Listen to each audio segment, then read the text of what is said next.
Welcome into the Florida State postgame show. The game against Florida is not quite over, but because the Gus Malzahn news is already broken, I want to talk about that. That is coming up first here on the postgame show right now.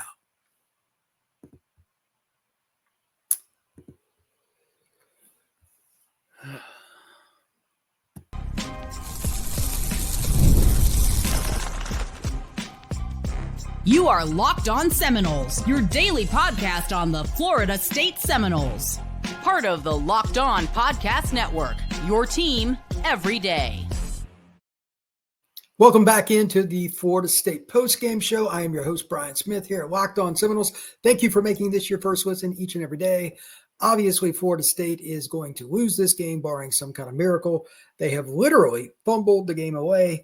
But before I go into all of that and we get into the chat, I'm very curious to see what everybody says because this game, honestly, Florida State played pretty good defense tonight.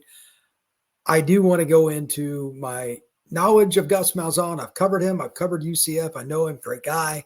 And I want to give everybody some insights into what Florida State will be getting with their future offensive coordinator because Lord only knows what we're seeing again tonight is not in any way, shape, or form acceptable. It is garbage. Florida State needs to find some kind of cohesiveness, consistency, and for the love of mankind, not fumble the football any chance they can. Let's mix that in too. So, number one with Gus, he is a run-first football coach, period. And he also needs a very mobile quarterback. Let me define what I mean by very. Luke Kromenhoek is mobile. He is not a Gus Malzahn quarterback, in my opinion. Gus Malzahn needs a quarterback that breaks ankles. He needs a New York City point guard that's a 5-star. I think you can run the offense with Luke, but it's not a perfect fit. It's okay. It's not ideal. I'm curious to see if Gus will adapt. Sometimes he has, sometimes he has not. To give you an example, quarterbacks that he's had the last few years, some of them have been able to run pretty well, but at the same time, when you play major college football, there's no substitute for it. You've got to make post-snap reads, which I think Luke will eventually get to. It's a little early now as I'm sitting here watching the game, him throwing. I think there's some signs that he's headed in that direction, but the way Gus calls a game is so different than what Mike Norvell calls it. It brings up the first question. Who's really going to be designing the offense?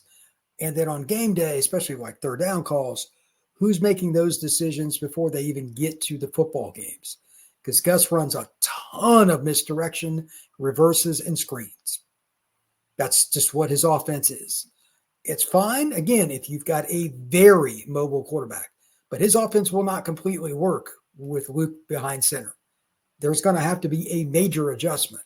I don't know what they'll do with that. Because when I was covering UCF, they had guys that could just run all over the place. So I don't know how that's going to transpire, but I do know this. Gus understands the portal. He likes to get after it. He's still hungry. He's a guy that doesn't mind the recruiting scene. He'll get kids out of Alabama and Georgia, etc. He'll be just fine doing that. So Florida State will get an upgrade there. And he'll also bring stability in the terms of what he expects in effort. Kids that want to goof around a little bit and not take it serious at practice or in the meeting room or anything else, goodbye. He'll send them home.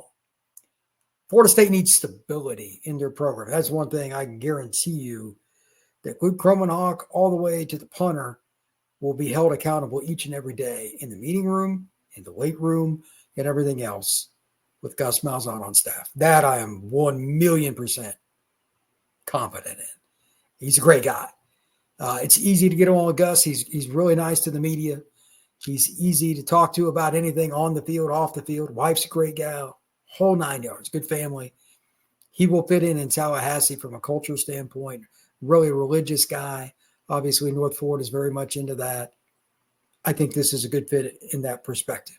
Again, the one thing that I'm really curious about is something we won't know till next season. I don't care what happens in spring. I don't want to give a darn about what we hear over the summer.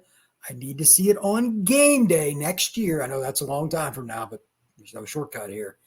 How does third down work out? How do they adapt the offense to have a semi-mobile quarterback like Kromenhoek? He's a straight line runner.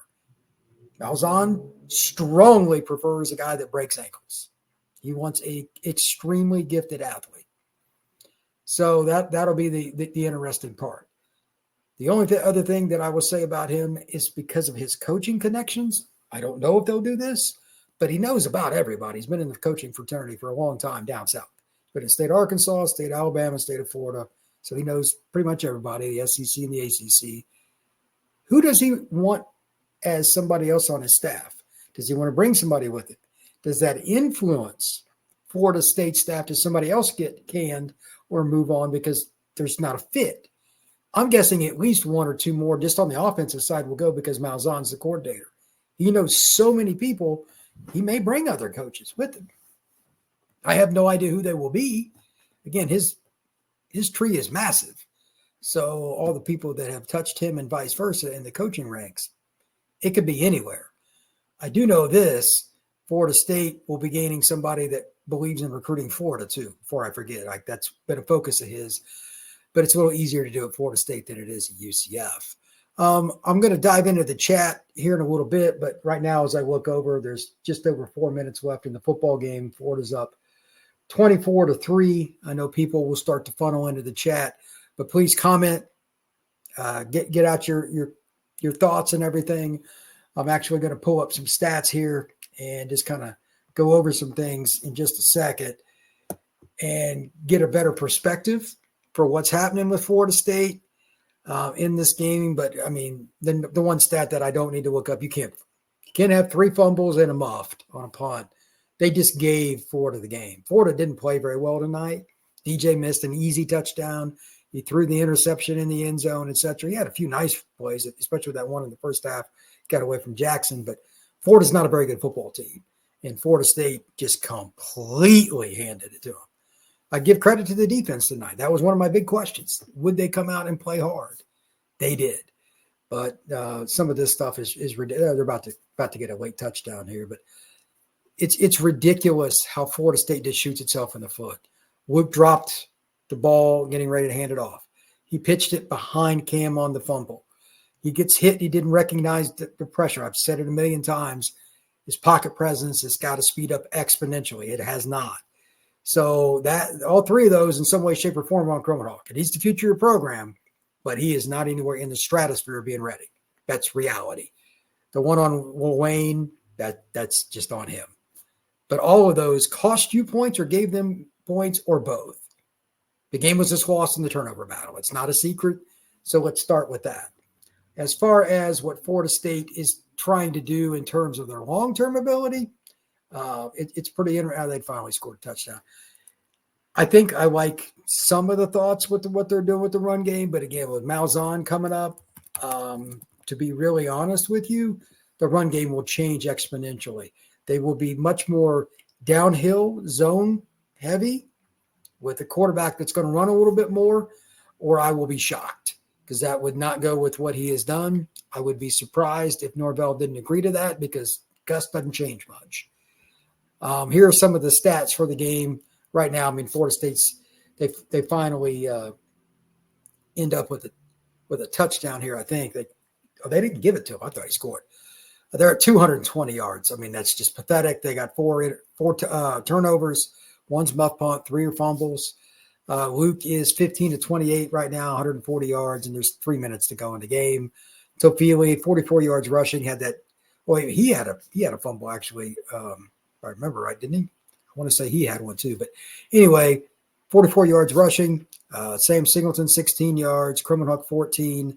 Makai Danzy, 6. Cam Davis does not look himself, by the way. That's something I want to get into here in a minute. 5 carries for 3 yards. That's very concerning. And Rodell doesn't look himself either. 6 carries for -1. It is what it is. But nonetheless, it's one of those things where, the touchdown Florida State. You are who you are. Right? They've got 82 yards rushing against Florida, but Florida popped up the big one, obviously, a little bit ago, 65-yard run. Touchdown for Montreal Johnson. He's a really good player. 10 carries for 99 yards. But outside of that, they kind of handled him pretty well. He's just under 4 yards per carry. The big question mark was, could Florida State pass block tonight, though? The stats for the defense for Florida is comical. Tackles for loss. Anybody want to guess what Florida's at for the game? That includes any play behind the line of scrimmage. What do you want to guess? 14. That is Little League stuff. This is the worst major college offensive line I can remember in my lifetime, meaning a program that, traditionally wants to compete for a national title. Dead last. Absolutely a joke. I don't know how you get to this point, but Mike finally fired the guy that he hired that caused all this mess. So we have that to look forward to kind of fix. I'll talk about that a little bit here in a minute, but I just want you to think about it. 14 tackles for loss. It's like 7 sacks against a mobile quarterback. Florida State's offensive line woes are a couple years away from getting fixed, I would imagine, because the portal won't give them a ton. And there's not a lot on the roster. Could see a lot of this next year too. But I guarantee you that you're going to see some kids that, quite frankly, are going to be moving in and out. I have a feeling you're going to see massive roster turnover. And that's something I want to talk about next here before I get into the chat. The transfer portal is going to be a little bit different than what I originally thought with Florida State. That is next here on Locked On Seminoles. Have you downloaded the Gametime app yet? Gametime allows you to get tickets to Florida State events, NBA games, MLB, NFL. You can go to a concert. You can go to a play. You can even go to a movie theater. The cool part about it for me is the ability to get on your app right there on your phone and be able to see the ticket and the seat in the venue. Where am I at? How far am I from the stage? How far am I from the pitcher's mound? How far am I from midcourt? How far am I from the 50-yard line? All of those things you can see with the Gametime app right there in your hands. Also, they have Gametime picks. If you don't want to look around for something, you're just looking for a good deal, Gametime picks is what you need to check out inside the Gametime app. It filters out all the fluff, and it shows you great deals on all kinds of things wherever you're at. So take the guesswork out of buying tickets with Gametime picks. Download the app, create an account, and use code LOCKEDONCollege for $20 off your first purchase. Terms apply. Again, create an account and redeem code LOCKONCOLLEGE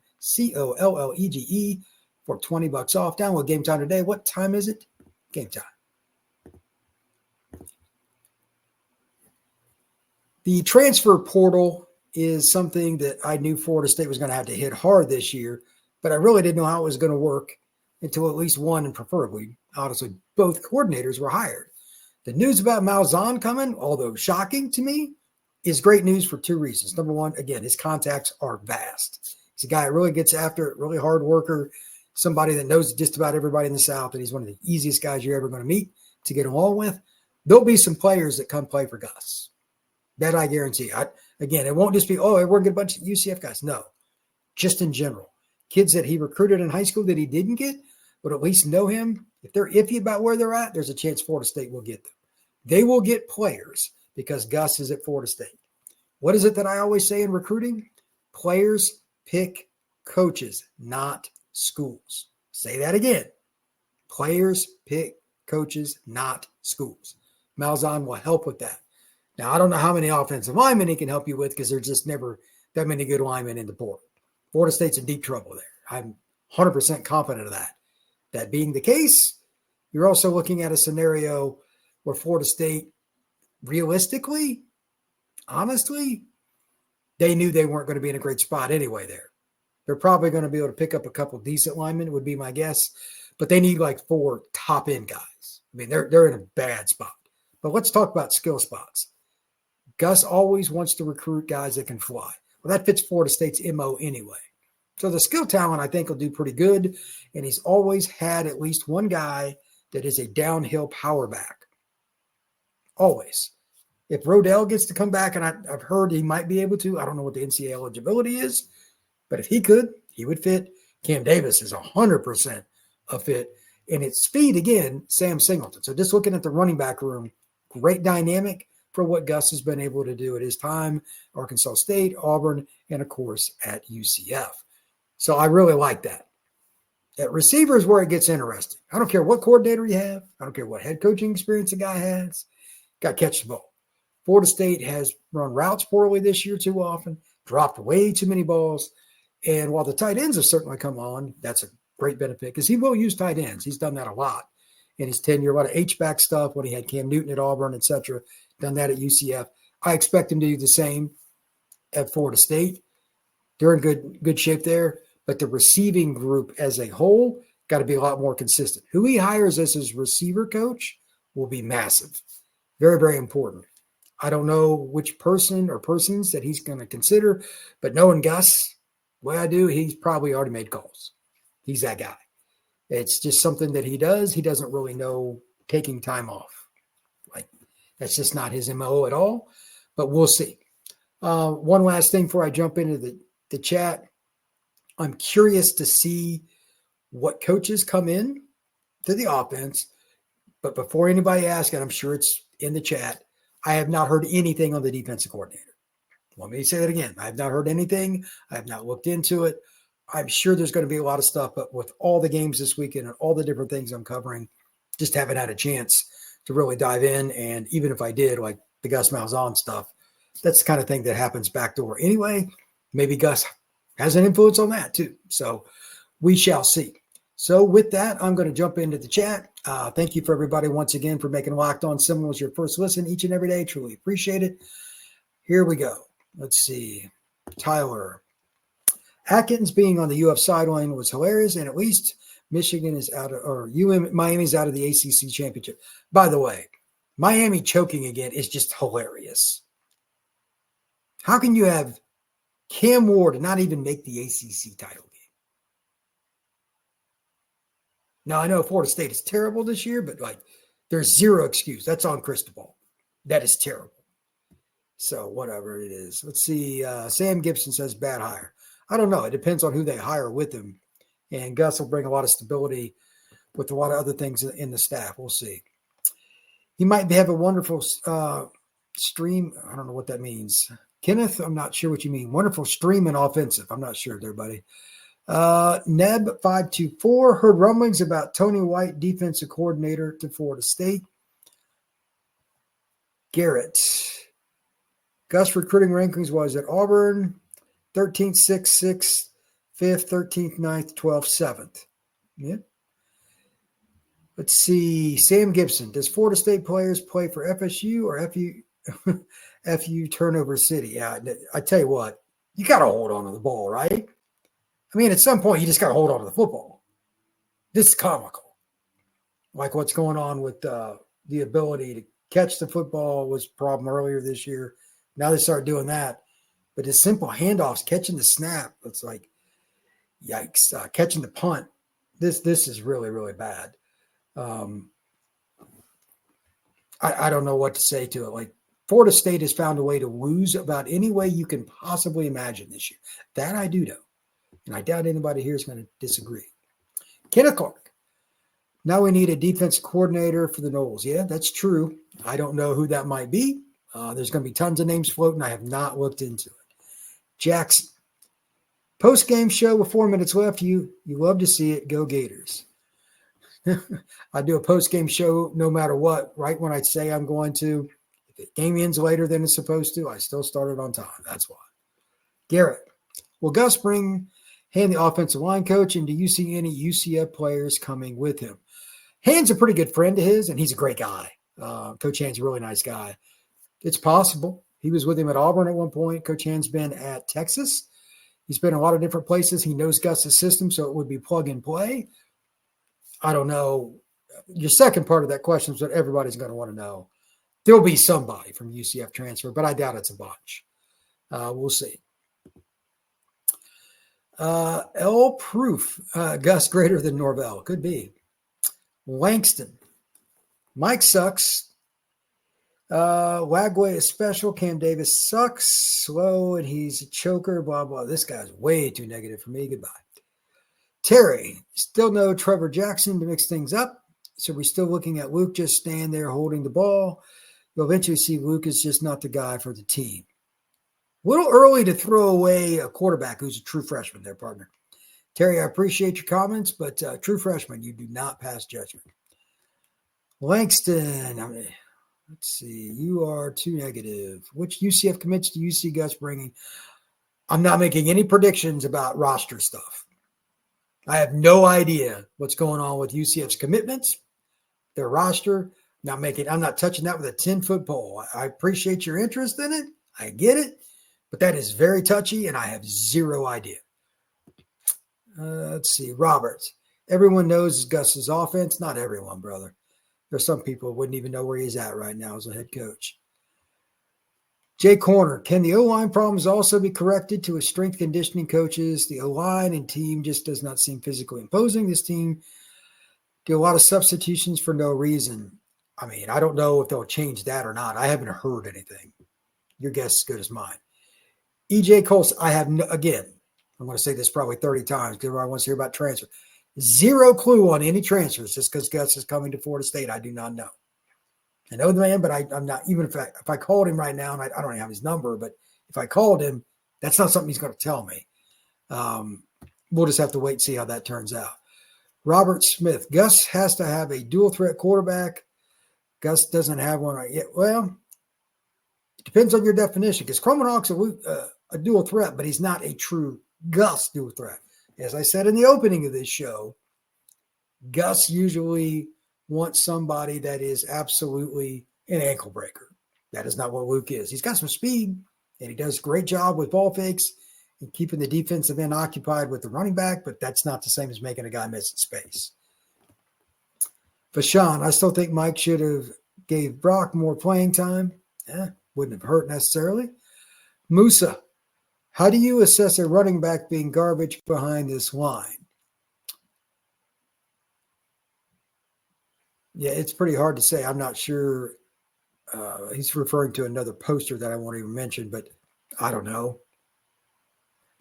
This offensive line's so bad, I think some of the running backs are a little hesitant, to be honest with you. Jerry Jones, 1993. Hard to look at the New York Giants. Bad O-line, good running back. It's a pretty good point. I don't think the running back situation is bad at Florida State. I just think that there's nowhere to run a lot of the time. So it is what it is. Let's see.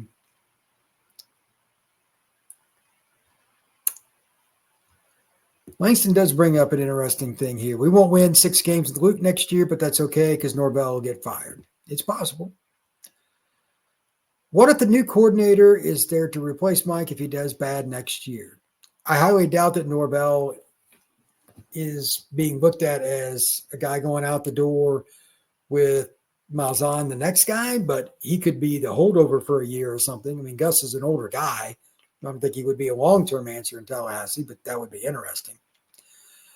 Any chance Stoops is free this offseason? Wishful thinking. Stoops just said today that he plans on sticking with Kentucky. Singleton is the best running back on the team. He should be the starting next year.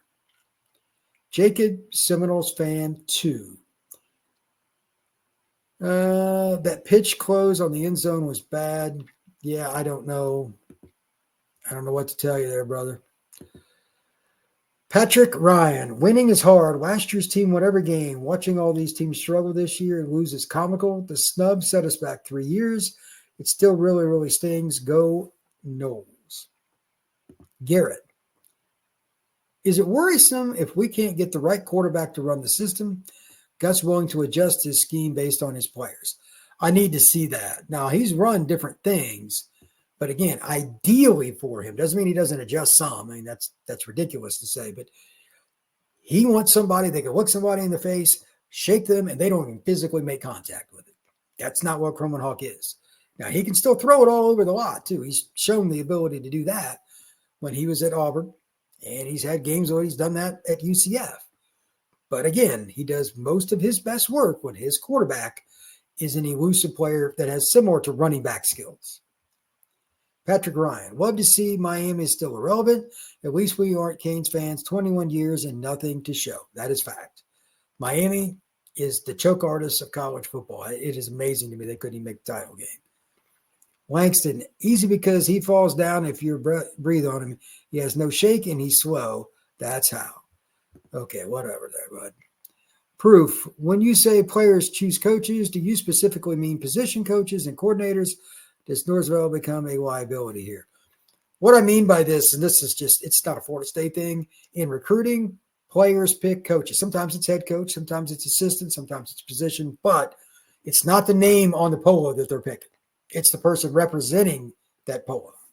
That's just the way it is. It's been that way for years. That's not changing. Their objective is to go play for a coach that gets them to the NFL. That's it. So, he's an okay recruiter, but in terms of the upper echelon of college football, Norvell is not. And that's one of the reasons they suck this year. Out of the top 25 programs historically in college football, he would be at the very bottom of that in terms of a head coach as a recruiter. That's just reality. Sam Gibson. We need a brand new offensive line because this O-line does not meet Gus's standards, much less anyone else's standards. Post of the night from Sam Gibson. This line is horrendous. As I've said many times, it is an embarrassment. There's no reason for it to be this bad, and I have no idea why it is this bad. But I'm just the guy here stating the obvious. With that, I want to take a quick break. We'll get back into the chat here in just a second on Locked On Seminoles.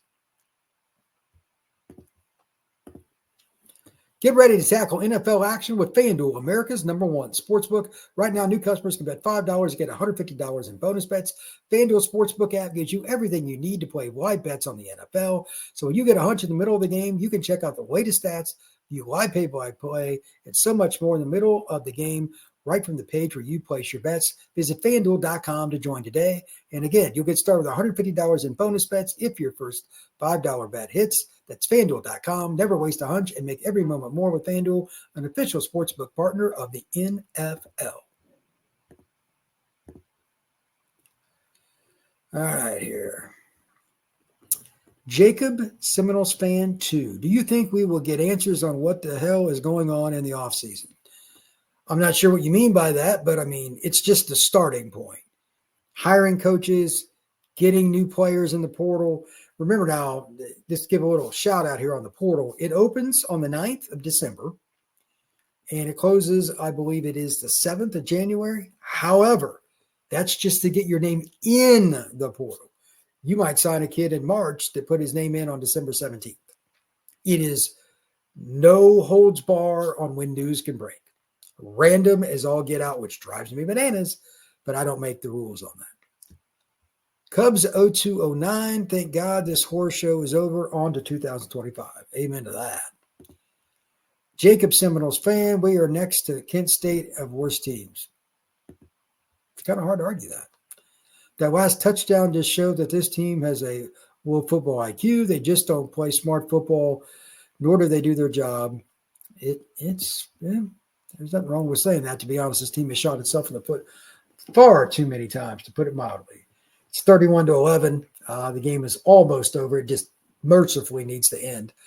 I'd like Muschamp at defense coordinator with a mobile quarterback for Christmas. That's from Neb524. I'm sure they just fumbled again. Are you kidding me?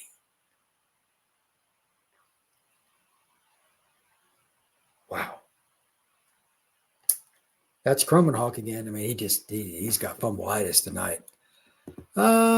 Zion Equity Group. There's not even a Division I quality players to be in an offensive lineman. Well, that's not true. There's Division I quality players. Luke is not a true dual threat, and what Gus wants, you are correct. That's from Ned524. 100%. I'm curious. Either he's going to adapt or that offense is going to suck, because he's not going to be shaking and baking on the corner. Jacob, Seminoles fan, is this the worst SF team I've ever seen? That's not even in question. This is the worst team since before Bobby was in Tallahassee. Bobby joined the program and took it over for the 76 season. What does that tell you? Yeah, that's pretty bad. That's 48 years ago. You see, can we just all chomp in the chat? That's hilarious. Besides Odell, who puts guys in the NFL? Sartan could if he'd start, but I doubt he does. If he stays, I doubt he does.